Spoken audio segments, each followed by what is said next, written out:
Subscribe to KC Trichy YouTube channel. Like, share and comment.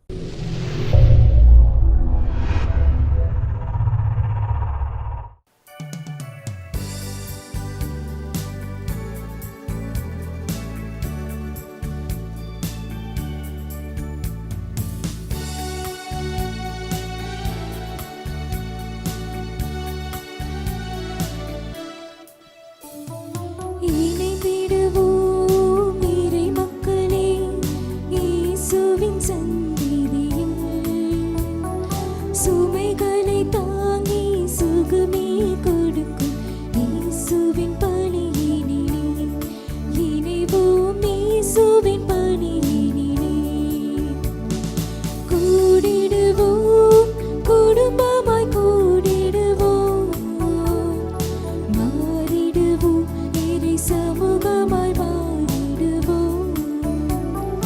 கூடிடுவோம், குடும்பமாய் கூடிடுவோம், மாறிடுவோம், இறை சமூகமாய் மாறிடுவோம்.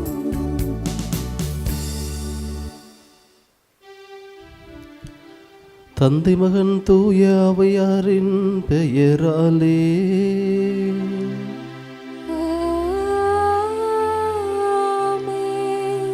நம் ஆண்டவராகிய இயேசு கிறிஸ்துவின் அருளும் கடவுளின் அன்பும் தூய ஆவியாரின் நட்புறவும் உங்கள் அனைவரோடும் இருப்பதாக.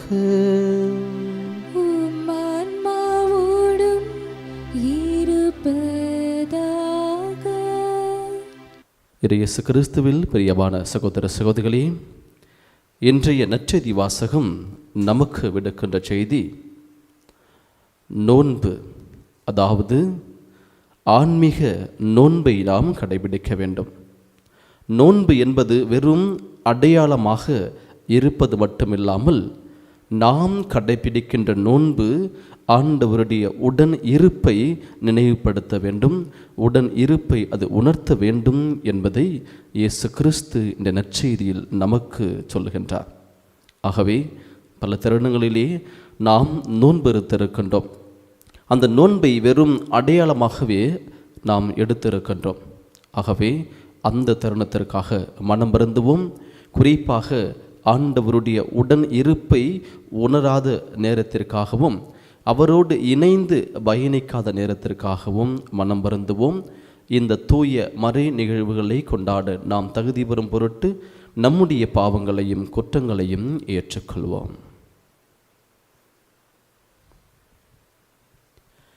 எல்லாம் உள்ள இறைவனிடமும் சகோதர சகோதரிகளே உங்களிடமும் நான் பாவியை ஏற்றுக்கொள்கின்றேன். ஏனெனில் என் சிந்தனையாலும் சொல்லாலும் செயலாலும் கடமையில் தவறியதாலும் பாவங்கள் பல செய்தேன். என் பாவமே, என் பாவமே, என் பெரும் பாவமே. ஆகையால் எப்பொழுதும் கன்னியான புனித மரியாவையும் வானதூதர் புனிதர் அனைவரையும் சகோதர சகோதரிகளே உங்களையும் நம் இறைவனாகிய ஆண்டவரிடம் எனக்காக வேண்டிக் கொள்ள மன்றாடுகிறேன். எல்லாம் வல்ல இறைவன் நம்மீது இரக்கம் வைத்து நம் பாவங்களை மன்னித்து நம்மை நிலை வாழ்வுக்கு அழைத்துச் செல்வாராக. ஆமென்.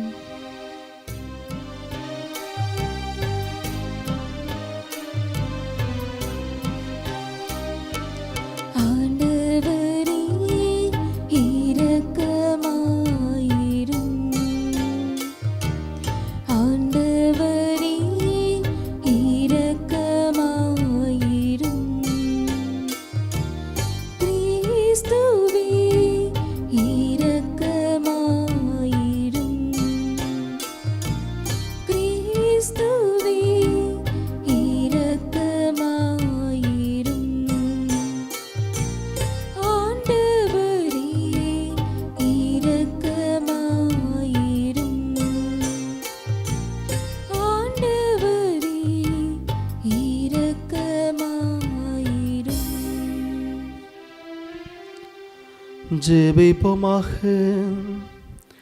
இறைவா, உமது அருளால் உம் பிள்ளைகளாக தேர்ந்தெடுக்கப்பட்ட நாங்கள் ஒளியின் மக்களாக இருக்க விரும்பினீரே. அதனால் நாங்கள் தவறு என்னும் இருளில் சிக்கிக்கொள்ளாமல் உண்மையின் பேரொளியில் என்றும் சிறந்து விளங்க அருள் புரிவீராக.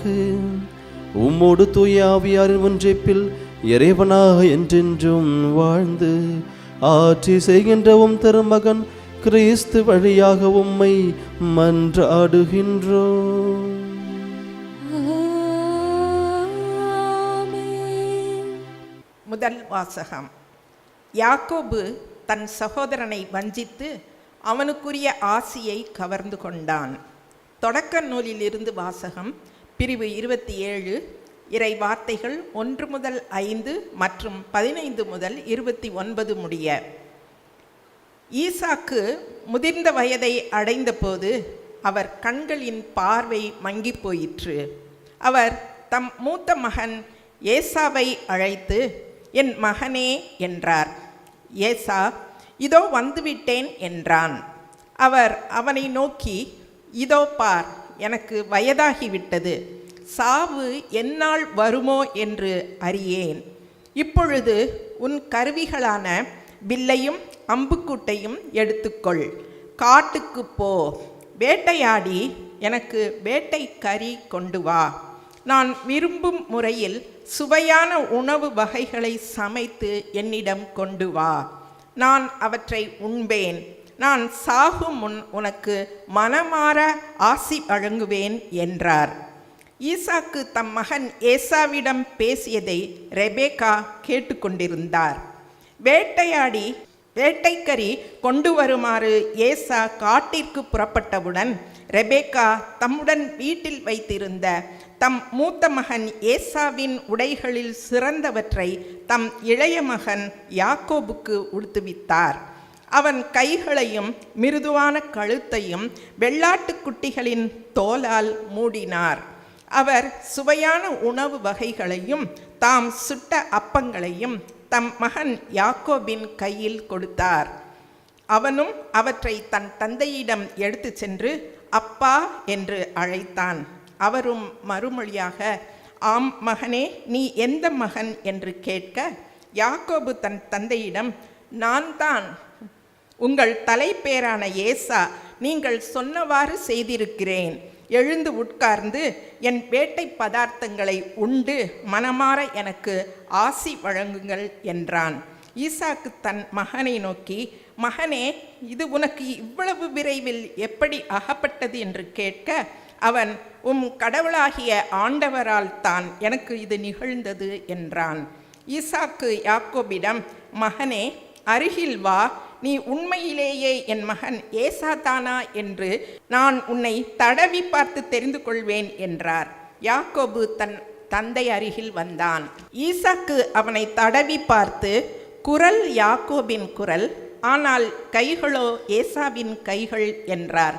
அவன் கைகள் அவன் சகோதரன் ஏசாவின் கைகளைப் போல் ரோமம் அடர்ந்தவையாய் இருந்ததால் அவனை அடையாளம் கண்டு கொள்ளவில்லை. எனவே அவனுக்கு ஆசி வழங்கினார். மீண்டும் அவர், நீ உண்மையிலேயே என் மகன் ஏசாதானா என்று வினவ, அவனும் ஆம் என்றான். அப்பொழுது அவர், மகனே, உண்பதற்கு வேட்டை பதார்த்தங்களை கொண்டு வா, மனமாற நான் உனக்கு ஆசி வழங்குவேன் என்றார். அவ்வாறே யாக்கோபு கொண்டு வர அவர் அதை உண்டார். பின் அவன் திராட்சை ரசம் கொண்டு வர அவர் அதை குடித்தார். அப்பொழுது அவன் தந்தை ஈசாக்கு அவனை நோக்கி, மகனே, அருகில் வந்து என்னை முத்தமிடு என்றார்.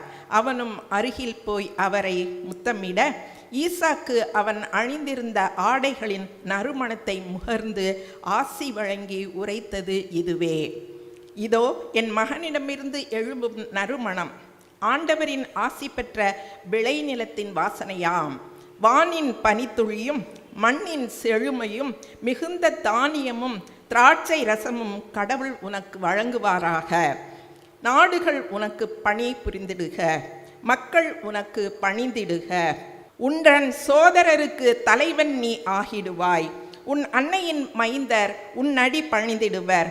உன்னை சபிப்பார் சாபம் பெறுக, உன்னை வாழ்த்துவார் வளமுற வாழ்க என்று ஆசி வழங்கினார். ஆண்டவரின் அருள்வாக்கு. இறைவனுக்கு நன்றி. பதிலுரை பாடல். திருப்பாடல் 135. பல்லவி. ஆண்டவரை புகழுங்கள், ஏனெனில் அவர் நல்லவர்.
ஏனெனில் அவர் நல்லவர்.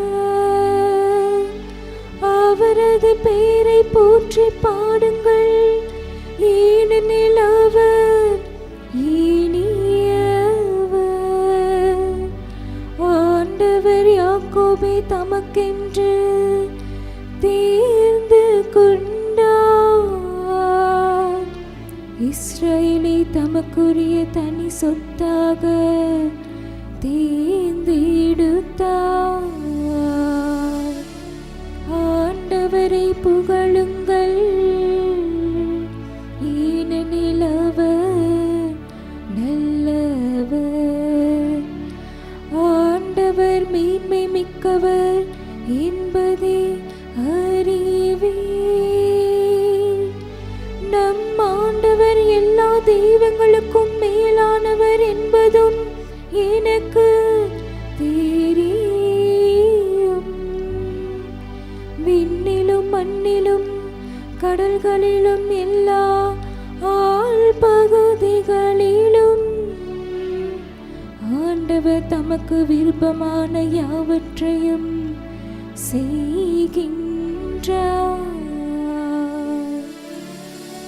ஆண்டவரை புகழுங்கள், ஏனெனில் அவர் நல்லவர். ஆண்டவரை புகழுங்கள், ஏனெனில் அவர் நல்லவர்.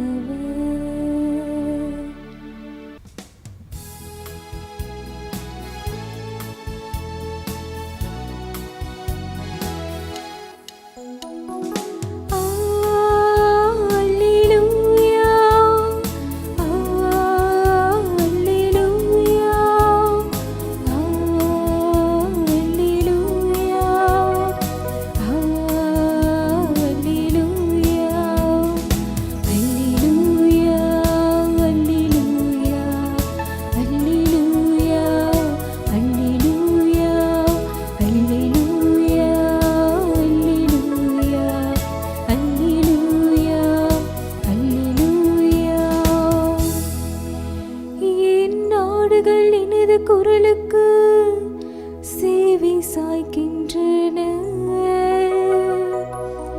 எனக்கும் அவற்றை தெரியும், அவையும் என்னை பின்தொடர்கின்றன. அல்லேலூயா,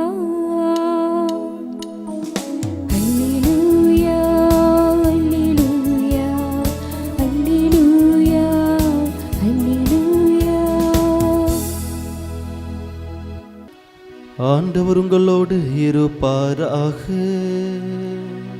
உம் ஆன்மாவோடும் இருப்பாராக. மத்தேயு எழுதிய தூய நற்செய்தியிலிருந்து வாசகம்.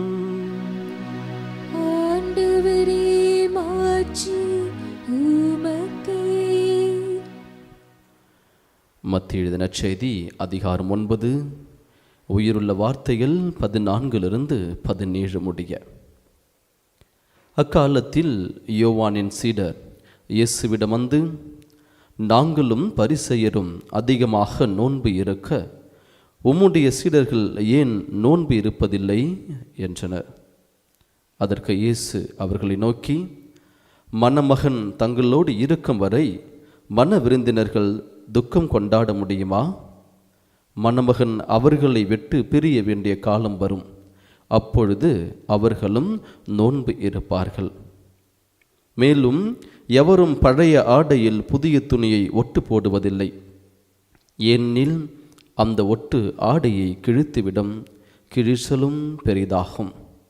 அதுபோல பழைய தோற்பைகளில் புதிய திராட்சை மதுவை ஊற்றி வைப்பதில்லை, ஊற்றி வைத்தால் தோற்பைகள் வெடிக்கும், மதுவும் சிந்திப்போகும், தோற்பைகளும் பாழாகும். புதிய மதுவை புதிய தோற்பைகளில்தான் ஊற்றி வைப்பார், அப்பொழுது இரண்டும் வீணாய் போகா என்றார். இது வாழ்வு தரும் கிறிஸ்துவின் நற்செய்தி. கிறிஸ்துவே, உமக்கு புகழ்.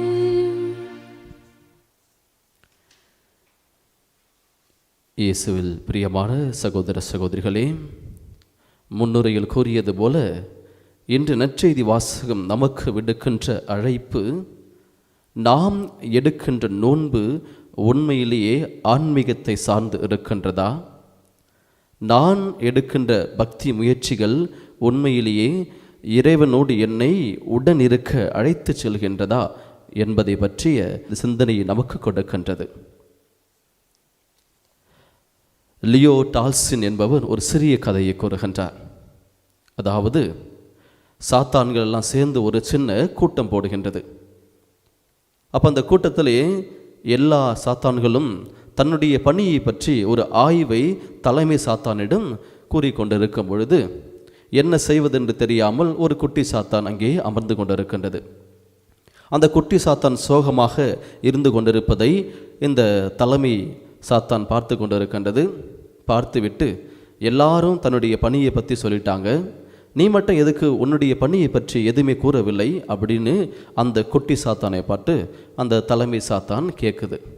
அப்பொழுது அந்த குட்டி சாத்தான் பதில் சொல்கின்றது, முன்பு போல என்னுடைய பணியை தற்போது திறன்பட செய்ய முடியவில்லை. ஏனென்றால் இயேசுவினுடைய போதனைகளை மக்கள் பின்பற்றி நீதியோடும் நேர்மையோடும் வாழ்ந்து அவர் பின்னே சென்று கொண்டிருக்கின்றார்கள். ஏனென்றால் அவர் சொல்வது உண்மை என்பதை மக்கள் புரிந்து கொண்டார்கள். அதனால் தற்போதைய காலகட்டத்திலேயே இந்த பணியை ரொம்ப செய்வதற்கு ரொம்ப கஷ்டமாக இருக்குது அப்படின்னு சொல்லி அந்த குட்டி சாத்தான் அந்த தலைமை சாத்தானை பார்த்து சொல்லுது. அதுக்கு அந்த தலைமை சாத்தான் சொல்லுகின்றது, கவலைப்படாத, அதற்கும் சில வழிகளை நம்ம கண்டுபிடிப்போம். ஏனென்றால் இதை இப்படியே விட்டோம் என்றால் நம்மை யாரும் மதிக்க மாட்டார்கள், நம்முடைய செயல்கள் அவர்களிடத்திலே வெளிப்படாது என்று அந்த சாத்தான்கள்லாம் கூடி ஒரு சின்ன கூட்டம் போடுறாங்க. அப்போ அந்த கூட்டத்தில் அந்த தலைமை சாத்தான் சொல்லுது, மனசை தளர விடாதீங்க, மக்களை இயேசுவின் மீது நம்பிக்கை வைக்க வேண்டாம் அப்படின்னு சொன்னால் நிச்சயமாக கேட்க மாட்டாங்க. நாம் செய்கின்ற ஒவ்வொரு செயல்களும் தோல்வியில் தான் முடியும். மாறாக நம்ம என்ன செய்யணும், அவருக்குள்ளே ஒரு பிரிவினை உண்டாக்குவோம். குறிப்பாக குடும்பத்தில் ஒரு பிரிவினை, சமுதாயத்தில் ஒரு பிரிவினை, கணவன் மனைவிக்குள்ளே ஒரு பிரிவினை, பெற்றோர் பிள்ளைகளுக்குள்ளே பிரிவினை. இப்படி பிரிவினையை நாம் திணிக்கும் பொழுது நிச்சயமாக அவர்கள் இயேசுவினுடைய போதனைகளை ஏற்றுக்கொண்டாலும் அதன்படி வாழ முடியாமல் நம்மிடம் வருவார்கள் என்று அந்த சாத்தான் ஒரு சின்ன ஐடியாவை கொடுக்குது. அப்போ இதை பார்க்கும்பொழுது எல்லாமே ஒரு வியப்பில் ஆழ்ந்தது. ஏனென்றால் அந்த சாத்தான் விடாமுயற்சியோடு எப்படி பிறரை கெடுக்க வேண்டும், எப்படி அவர்களை ஆண்டவருடைய சன்னிதானத்திலிருந்து அவர்களை அழைத்து செல்ல வேண்டும் என்று ஒரு விடாமுயற்சியோடு இருக்கின்றது. அப்போ நம்முடைய வாழ்க்கையில பார்க்கும்பொழுது நோன்பு போன்ற அடையாள செயல்களால் தங்களது ஆன்மீகத்தை புதைத்து விடுகின்றோம். பல தருணங்களில் நாம் எடுக்கின்ற நோன்பு வெறும் அடையாளமாகவே இருக்கின்றது. அதனால்தான் அதற்குள்ளே இருக்கின்ற ஆன்மீகத்தை நாம் புதைத்து விட்டு உண்மையான அர்த்தமுள்ள ஆன்மீகத்தை நாம் கண்டுகொள்ள நமக்கு வழி இருந்தும் அவற்றில் நாம் ஈடுபடாமல் இருக்கின்றோம். அதான் இயேசு கிறிஸ்து இந்த நற்செய்தியில் சொல்றார். வெறும் அடையாளங்களை மட்டும் வைத்துக்கொண்டு, நோன்பை அடையாளமாக வைத்துக்கொண்டு அதனுள் இருக்கின்ற ஆன்மீகத்தை நீங்கள் உணரவில்லை. அந்த ஆன்மீகத்தை புரிந்து கொண்டாலும் அதனுடைய அர்த்தத்தை இன்னும் உணராமல் இந்த உலகத்திலே வாழ்ந்து கொண்டிருக்கின்றீர்கள் என்று அவர் சதுசேயரும் பதிசேயரும் சாடவில்லை, மாறாக நம்மையும் சேர்த்துதான் அவர் சாடிக்கொண்டிருக்கின்றார். அன்பு மக்களே, இந்த நவீன உலகத்தில் பாருங்களேன், மனிதன் வசதிகளை பெருக்கிக் கொண்டே செல்கின்றான். வசதிகள் பெருக பெருக அவனுக்கு வாய்ப்புகளும் பெருகிக் கொண்டே செல்கின்றது. அப்போ அந்த வாய்ப்புகள் பெருகிக் கொண்டே செல்ல செல்ல பண பலம், சொத்துக்கள் இவையும் பெருகிக் கொண்டே செல்கின்றன. இவை பெருகிக் கொண்டே செல்ல செல்ல பகட்டுத்தன்மையான வாழ்க்கை நம்மை ஆட்கொள்கின்றது. நல்லா புரிந்து கொள்ளுங்கள், பகட்டுத்தன்மையான வாழ்க்கை நம்மை ஆட்கொள்கின்றது. இந்த பகட்டுத்தன்மையான வாழ்க்கை நம்மை ஆட்கொள்ளும் பொழுது நாம் மகிழ்ச்சியை விட்டு விடுகின்றோம். அவருடைய வாழ்க்கையிலே அல்லது நம்முடைய வாழ்க்கையிலே மகிழ்ச்சியை மட்டும் நாம் பெற்றுக்கொள்வதில்லை, மகிழ்ச்சி நம்முடைய வாழ்க்கையில் பெருகவில்லை. ஏன் என்று பார்க்கும் பொழுது உண்மையான மகிழ்வையும் மேன்மையான நிறைவையும் நமக்கு கொடுவது இறை அச்சம். இறை உணர்வு, இயேசுவினுடைய உடனிருப்பு என்பதை இன்றைய வாசகம் நமக்கு தெளிவாக கூறுகின்றது. அதனால்தான் இதை உணர்த்ததான் ஆண்டவரை இயேசு கிறிஸ்து தெளிவாக கூறுகின்றார். மணமகன் தங்கள் விருந்தினரோடு இருக்கும் வரை அவர்கள் துக்கம் கொண்டாட அவசியமில்லை என்பதை ஆண்டவர் கூறுகின்றார். ஆகவே நாம் எடுக்கின்ற நோன்பு உண்மையிலேயே ஆன்மீகத்தை சார்ந்ததாக இருக்கின்றதா, இல்லை நாம் எடுக்கின்ற நோன்பு உண்மையிலேயே இறை பிரசன்னத்தை கொடுக்கின்றதா என்பதை சிந்திக்க ஆண்டவர் நமக்கு அழைப்பு கொடுக்கின்றார். நமது திருத்தந்தை பிரான்சிஸ் அவர்கள் நோன்பை சற்று மாற்று விதமாக நமக்கு கூறுகின்றார். முதலாவதாக, நோன்பு என்பது உணவை தவிர்ப்பது மட்டுமல்லாது மாறாக எதிர்மறையான வார்த்தையை தவிர்த்து இரக்கம் நிறைந்த வார்த்தைகளை பேசுவது. இரண்டாவதாக, அதிருப்தியை தவிர்த்து பொறுமையோடு இருப்பது. மூன்றாவதாக, எதிர்மறை எண்ணங்களை தவிர்த்து நேர்மறை மற்றும் எதிர்நோக்கு நிறைந்த எண்ணங்களை நாம் வாழ்க்கையில் கொள்வது. நான்காவதாக, கவலைகளை தவிர்த்து இறை நம்பிக்கையோடு இருப்பதோடு மட்டுமல்லாமல் பிறரை இறை நம்பிக்கையில் நாம் கொண்டு வருவது. அடுத்ததாக, மன அழுத்தத்தை தவிர்த்து உள்ளத்தில் இறை வேண்டலை ஒவ்வொரு நாளும் ஆண்டவரிடம் ஒப்புக்கொடுத்து வேண்டுவது. கவலை சோகம் தவிர்த்து இதயத்தை மகிழ்ச்சியால் நிரப்புவது. தன்னலம் தவிர்த்து பரிவிரக்கத்தை தேடுவது. மன்னிக்காத தன்மையை தவிர்த்து ஒப்புரவை நாடுவது. வார்த்தை இறைச்சலை, இவைகளுக்கு மத்தியில் அமைதியை நாடுவது என்று போன்ற பலவிதமான புதிய வகையான நோன்புகளை அவன் நமக்கு கொடுக்கின்றார். ஆகவே நாம் எடுக்கின்ற நோன்பு வெறும் அடையாளமாக இருக்கின்றதா, இல்லை நான் எடுக்கின்ற நோன்பு உண்மையிலேயே ஆன்மீகத்தை என்னுள் கொண்டு வருவதோடு மட்டுமல்லாமல் அந்த ஆன்மீகத்தை பிறருக்கு கொடுக்கின்றேனா? நான் எடுக்கின்ற நோன்பு உண்மையிலேயே ஆண்டவருடைய இறை பிரசன்னத்தை என்னில் உணர வைக்கின்றதா, அதை நான் பிறருக்கு உணர்த்துகின்றேனா என்பதை சிந்திக்கதான் இன்றைய வாசகம் நமக்கு அழைப்பு கொடுக்கின்றது. ஆகவே இந்த நோன்பு எடுக்கும் விதம், இந்த நோன்பு உண்மையிலேயே ஆன்மீகத்தை கொண்டு வரவும், இறை பிரசன்னத்தை உணர்த்தவும், இறைவனோடு நம்மை அழைத்து செல்லவும் இந்த தெய்வீக பலியில் அதற்கான வரத்தை வேண்டி நாம் ஜெபிப்போம்.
சகோதர சகோதரிகளே, என்னுடையதும் உங்களுடையதுமான இப்பலி எல்லாம் வல்ல தந்தையாகிய இறைவனுக்கு ஏற்றதாகும்படி மன்றாடுங்கள். ஆண்டவர் தமது பேரின் புகழ்ச்சிக்காகவும் மாட்சிக்காகவும் நமது நன்மைக்காகவும் புனித திரு அவையின் அனைத்து நலனுக்காகவும் உமது கையிலென்று இப்பலியை ஏற்றுக்கொள்வாராக. இறைவா, நீரே அருள் கூர்ந்து ஏற்பாடு செய்யும் உன் மர நிகழ்வுகள் எங்களுக்கு நற்பயன் அளிக்க உம்மை வேண்டுகின்றோம். அதனால் எங்கள் பணியின் புனித காணிக்கைகள் உமக்கு ஏற்றவையாயிருப்பவனவாக எங்கள் ஆண்டவராகிய கிறிஸ்து வழியாக உம்மை மன்றாடுகின்றோம்.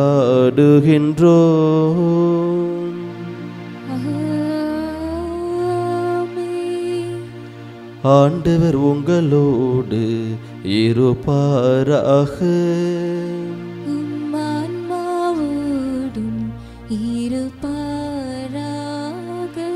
இதயங்களை மேலே எழுப்புங்கள். ஆண்டவரிடம் எழுப்பியுள்ளோம். நம் இறைவனாகிய ஆண்டவருக்கு நன்றி கூறுவோம்.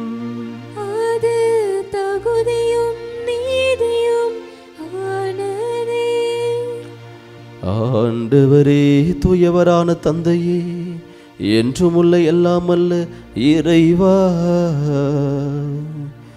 என்னாலும் எவ்விடத்தில் நாங்கள் உமக்கு நன்றி செலுத்துவது மெய்யாகவே தகுதி நீதியுமாகும், எங்கள் கடமையும் மீட்புக்குரிய செயலும் ஆகும். ஏனெனில் எங்கள் புகழுரை உமக்கு தேவையன்று, ஆயினும் நாங்கள் உமக்கு நன்றி செலுத்துவது உமது அருள் கொடையாலே. நாங்கள் உம்மை புகழ்ந்துரைப்பது உமது மாட்சியை மிகுதிப்படுத்தாது எனினும், எங்கள் ஆண்டவராகிய கிறிஸ்து வழியாக நாங்கள் மீட்பு அடைய பயன்படுகின்றது. ஆகவே வானத்துத திரளோடு ஒன்று சேர்ந்து நாங்களும் உம்மை புகழ்ந்தேத்தி மகிழ்ச்சியுடன் அறிக்கையிட்டு பாடுவதாவது: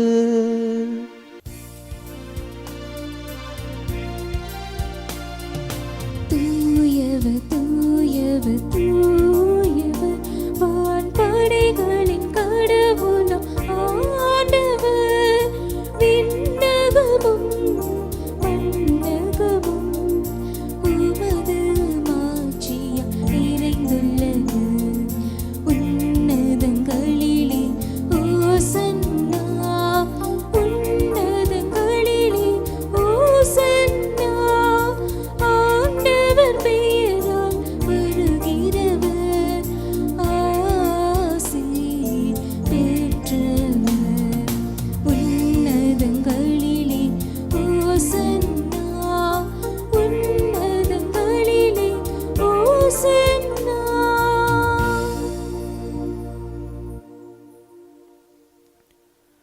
ஆண்டவரே, நிபையாகவே தூயவர், தூய்மை அனைத்துக்கும் ஊற்று.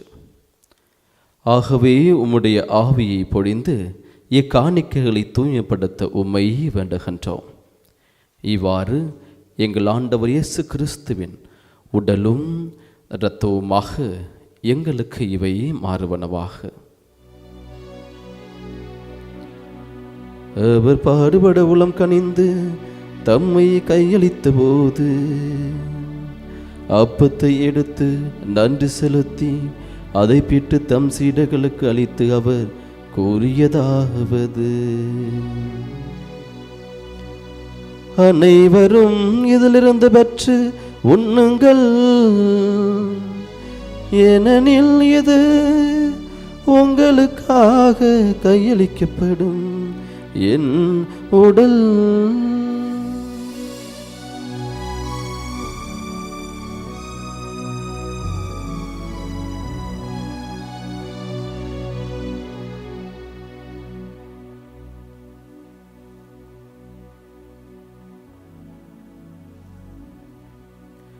அவனை மீற விருந்தை அருந்திய பின் கிண்ணத்தையும் எடுத்து மீண்டும் உமக்கு நன்றி கூறி தம் சீடர்களுக்கு அளித்து அவர் கூறியதாவது: அனைவரும் இதிலிருந்து பெற்று பருகுங்கள், ஏனெனில் இது புதிய நிலையான உடன்படிக்கை கூறிய என் இரத்தத்தின் கிண்ணம். இது பாவ மன்னிப்புக்கென்று உங்களுக்காகவும் பலருக்காகவும் சிந்தப்படும். இதை என் நினைவாக செய்யுங்கள்.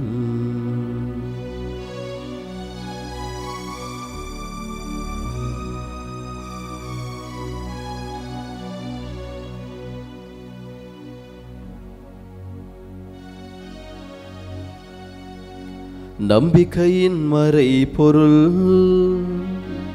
ஆண்டவரே, நீர் வருமளவும் உமது இறப்பினை அறிக்கையிடுகின்றோம்,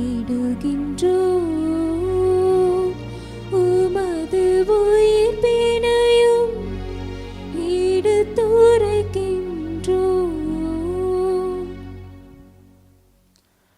ஆகவே ஆண்டவரே, நாங்கள் கிறிஸ்துவின் இறப்பினையும் உயிர்ப்பினையும் நினைவு கூர்ந்து வாழ்வதற்கு அப்பத்தையும் மீட்பளிக்கும் கிண்ணத்தையும் உமக்கு ஒப்புக் கொடுக்கின்றோம்.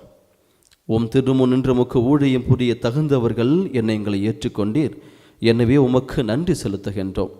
மேலும் கிறிஸ்துவின் உடலிலும் இரத்தத்திலும் பங்கு கொள்ளும் எங்களை தூய ஆவியார் ஒன்று சேர்க்க வேண்டுமென உம்மை தாழ்மையுடன் மன்றாடுகின்றோம்.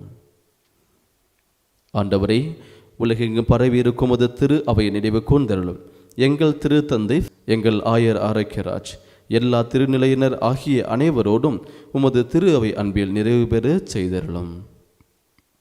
மேலும் உயிர்த்தெழும் எதிர்நோக்குடன் துயில் கொள்ளும் எங்கள் சகோதர சகோதரிகளையும் இறந்தோர் அனைவரையும் இரக்கத்துடன் நினைவு கூர்ந்து உமது திருமுக ஒளியுடன் ஏற்றருளும். எங்கள் அனைவர் மீதும் இரக்கமாயிரும்.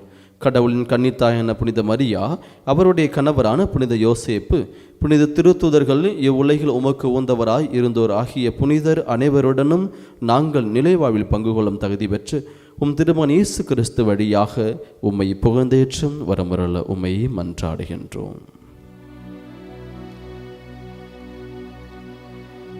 இவர் வழியாக, இவரோடு, இவரில் எல்லாம் வல்ல இறைவனாகிய தந்தையே, தூய ஆவியாரின் ஒன்றைப்பில் எல்லா புகழும் மாற்றியும் என்றென்றும் உமக்கு உரியதே.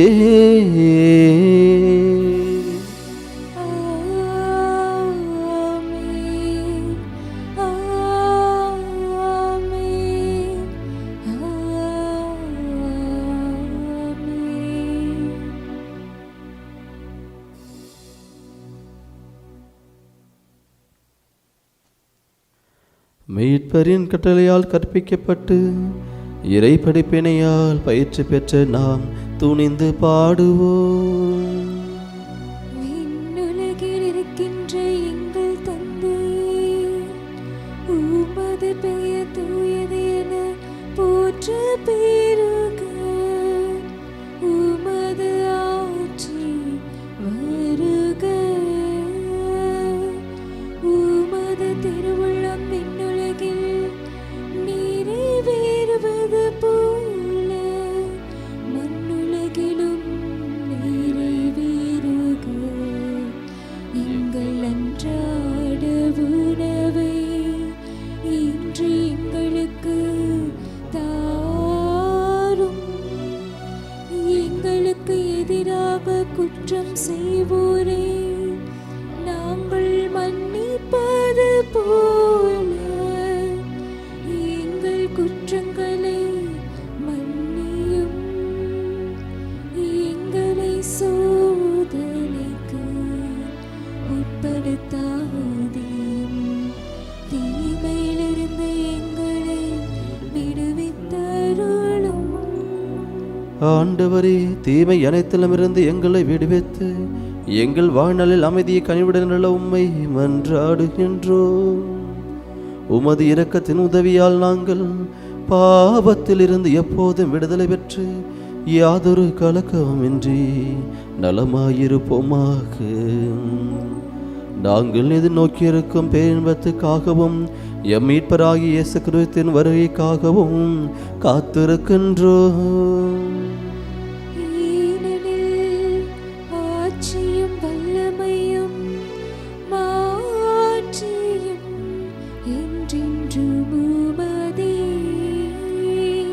ஆண்டவரே இயேசு கிறிஸ்துவே, அமைதி உங்களுக்கு விட்டு செல்கின்றேன், என் அமைதியையே உங்களுக்கு அளிக்கின்றேன் என்று உம் திருத்தூதர்களுக்கு மொழிந்தீரே.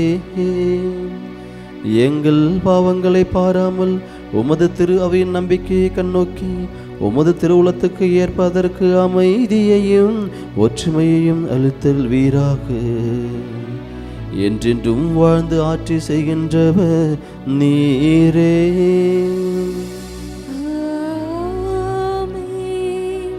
ஆண்டவரே, அமைதி உங்களோடு என்றும் இருப்பதாக.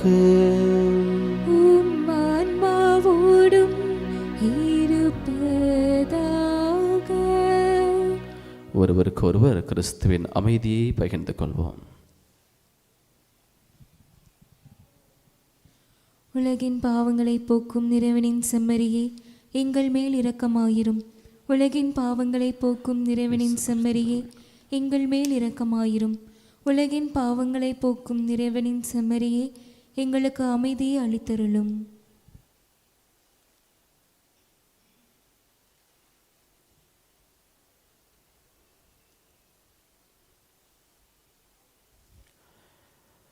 இதோ இறைவனின் செம்மறி, இவர் உலகின் பாவங்களை போக்குகின்றவர். என்னாலும் நம்மளோடு இருந்து நம்முடன் இருந்து உடனிருந்து நம்மை வழிநடத்துகின்ற தெய்வம். இவருடைய திருவிருந்துக்கு அழைக்க பெற்ற நாம் அனைவரும் பேறு பெற்றோர். ஆண்டவரே, நீர் என் நிலத்தில் எழுந்தருள நான் தகுதியற்றவள். ஆனால் ஒரு வார்த்தை மட்டும் சொல்லியருளும், எனது ஆன்மா நலமடையும். ஆசை திருவிருந்துக்கான மன்றாட்டு. ஆண்டவரே, நீர் என் இல்லத்தில் எழுந்தருள நான் தகுதியற்றவன். ஆனால் ஒரு வார்த்தை மட்டும் சொல்லியருளும் என்று நூற்றுவர் தலைவன் ஜெபித்தது போல நாங்களும் இப்போது உம் திருப்பாதம் பணிந்து வேண்டுகிறோம். இனிய இயேசுவே, நாங்கள் தகுதியற்றவர்களாய் இருந்தாலும் எங்கள் தகுதியின்மையை பாராமல் நீர் எங்கள் உள்ளங்களில் எழுந்து வாரும். உம் அன்பிலும் அருளிலும் நாங்கள் நிலைத்திருக்க எம்முள் எழுந்து வாரும். உம் பிள்ளைகளாக உயிருள்ள உண்மை சாட்சிகளாக உமது நற்செய்தின்படி வாழ்பவர்களாக எங்களை உருமாற்ற வாரும். தந்தையின் திருவுளப்படி வாழ்ந்திட எங்களுக்கு துணை புரிந்திட வாரும். நன்மை செய்வதில் ஆர்வமுள்ளவர்களாய் தீமைகள் அனைத்திலிருந்தும் விடுதலை பெற்றவர்களாய் வாழவும் எங்களை வழிநடத்த வாரும். எல்லா நலன்களும் வளங்களும் எங்களை நிரப்ப வாரும். ஆமேன். நன்றியோடு மன்றாடுவோமாக. ஆண்டவரே, நாங்கள் ஒப்பு கொடுத்து உணவாக உட்கொண்ட இப்புனித பலிபொருட்கள் எங்கள் வாழ்வுக்கு அளிக்கவுமை வேண்டுகின்றோம். இவ்வாறு நாங்கள் முடிவில் அன்பினால் உம்முடன் ஒன்றிணைக்கப்பட்டு என்றும் நிலைத்திருக்கும் கனித்தர அருள் புரிவீராக. எங்கள் ஆண்டவராகிய கிறிஸ்து வழியாக உம்மை மன்றாடுகின்றோம்.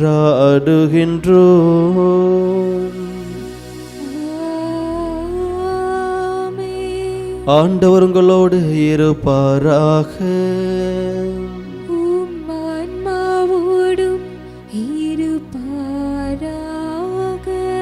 எல்லாம் வல்ல இறைவன் தந்தை, மகன், தூய ஆவியார் உங்களையும் குடும்பங்களை நிறைவாக ஆசீர்வதிப்பாராக.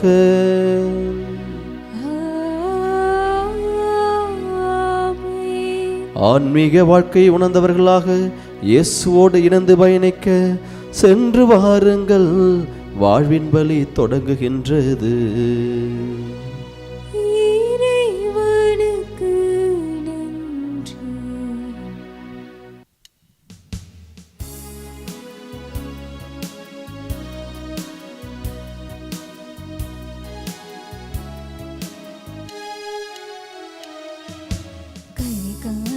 கடல் போல கருணை நிறைந்த தாயே, ஒரு கணம் உன்னை நினைத்தாலே என் கவலை எல்லாம் தீரும், மனபாரம் எல்லாம் மாறும். கரை காணா கடல் போல கருணை நிறைந்த தாயே, ஒரு கணம் உன்னை நினைத்தாலே என் கவலை எல்லாம் தீரும், மனபாரம் எல்லாம் மாறும்.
எல்லா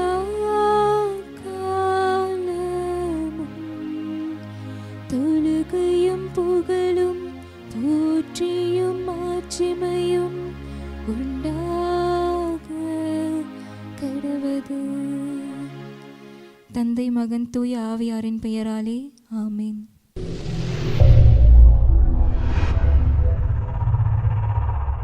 Subscribe to KC Trichy YouTube channel. Like, share and comment.